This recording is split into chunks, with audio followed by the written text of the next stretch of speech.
The story of the wise men following a star, seeking the Christ child, has long fascinated biblical scholars and historians alike. The short story, found in Matthew's Gospel, tells us very little about who they were and how they came to be a part of this time-honored story. They arrived mysteriously in Jerusalem, asking, "Where is the one who has been born King of the Jews? We saw his star when it rose and have come to worship him." They believed that there was a new King of the Jews who had been born, and they thought that this birth would surely have taken place in Jerusalem. And so they came bearing gifts. And of course, there was no one in Jerusalem who had any idea what they were talking about. King Herod, however, according to the story, saw them and their mission as some sort of complicated threat, and so he plotted to thwart it with violence. Who were these wise men? That depends on who you ask. Down through the centuries, they have been variously identified as men from Persia or Babylon or even China. They have been called wizards, astrologers, or followers of Zoroaster. Their number has varied from 12 to 3, and they were all given names. The names that we are familiar with come from the history of the Three Kings, which was written by a monk in the 14th century, wherein he calls them Melchior from Arabia, Balthazar from Galilee, and Caspar from Tarsus. Some modern biblical scholars dismiss the story of the Magi altogether as a sort of plot device within the story of Jesus to connect Jesus with the old prophecies concerning the Messiah. That seems, however, very unlikely to me. I am more inclined to believe, as one person once said, that beneath the mystery, there is always history. There are, of course, some ancient references to this event, and there are many other legends to be found as well. In the opus Imperfectum Imitationem, written in the 5th century, the author makes reference to one such legend, of which he says, "Even if it is not beyond dispute, nevertheless, it is not ruining the faith, but charming it."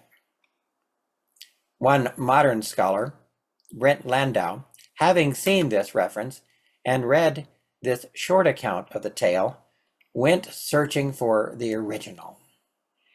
Although there was clear evidence that once upon a time that story had been well known, there were no copies to be found anywhere, until at last he finally tracked one down in the Vatican Library. As far as we know, it is the only surviving copy to be found anywhere. In 2010, he published a book on his quest to find this lost tale, and his translation of this ancient text purported to be from the Magi themselves. It is entitled Revelation of the Magi. The story, as it is told in that ancient document, concerns the descendants of Seth, Adam's son, who lived in a land far to the east called Shir. Each year, the order of the Magi would journey to ascend their most sacred mountain in order to bathe in the spring of salvation and to pray at the mouth of the cave of treasures, wherein the books of Seth were kept. These books contained a prophecy that one day the star that had once hovered over the tree of life in the Garden of Eden would also appear to them. And as promised, one day that finally happened. We went up and found that pillar of light in front of the cave, they said, and we saw that heaven had been opened like a great gate, and men of glory carrying the star of light upon their hands. And they descended and stood upon the pillar of light, and we saw the star enter the cave of treasures. And a humble and kind voice said to us, "Enter inside without doubt in love, and see the great and amazing vision." And when it had concentrated itself, it appeared to us in the bodily form of a small and humble human. The story goes on to relate what the star child told them, including these words, "Even now, as I am speaking with you, I am also there, and I am everywhere, because I am a ray of light whose light has shone from the majesty of my Father, who has sent me to fulfill everything that was spoken about me. The will of the Father shall be fulfilled for the sake of the salvation of the life of the whole world." They made their journey then, as instructed, to Jerusalem. All the way, the star child guided them, protected them, and provided for them, until at last they reached the city. Then things unfold very much as the Gospel of Matthew tells the story, with the star again reappearing and leading them now to a cave in Bethlehem. The starlight enters into the cave and then transforms into a human child. "We took our crowns," so the story says, "and put them under his feet, because the everlasting kingdom is his. And we brought forth our treasures before him, who is the treasure of salvation. And the glorious infant and the ancient light, perfecting the will of the Father of majesty, opened his mouth and said to us, 'Peace to you, sons of my hidden mysteries, sons of the east, of the heavenly light. Because you have been found worthy, you will be witnesses for me in the land of the east, together with my disciples.'"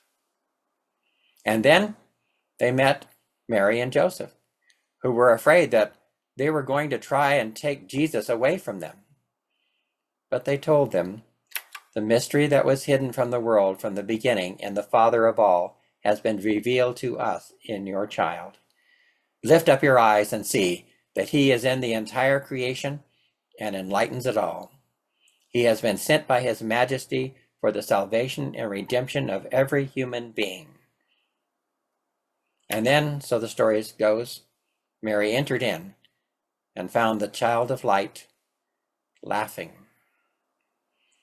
The whole story is longer than that and wordier than I have let on here, but it is still charming in the way that many Christmas stories are. And there may be somewhere in there, buried within this story, at least a kernel of truth. Brent Landau in his book writes, "Speaking for the moment as a theologian rather than an historian, I think that the most important thing about the revelation of the Magi may not be what it says about the Magi, but what it says about Christ. Because the star child never reveals himself to the Magi as Christ, the revelation of the Magi apparently believes that having an experience of Christ's presence is much more important than being a Christian." I couldn't agree more. And Brent Landau ends his book by quoting again from the revelation of the Magi. "And I am everywhere because I am a ray of light whose light has shone in this world." I do not mean to make a claim that this story is history, and I personally think it borrows too much from Gnosticism, the New Testament, and later church doctrines to ever be considered an ancient source from the Magi themselves. But the story does reflect the light from which it came, an abiding faith in the one who is the light of the world. It has always been true that the story of the Magi is there to remind us that it is not just about us, but all people everywhere. In every human heart, there is a common need to relate to God, to the divine, as demonstrated by the multiplicity of religious practices that have been developed all around the world. They are all about bringing the divine presence into life. In every heart, that relationship with God will take on its own unique form and create its own practices, all of which we call religion. We have been a little dense sometimes in our insistence that every encounter with God must be just like our own. And we have been all too quick to condemn what we might perceive as any sort of religion or faith in God that is different than ours.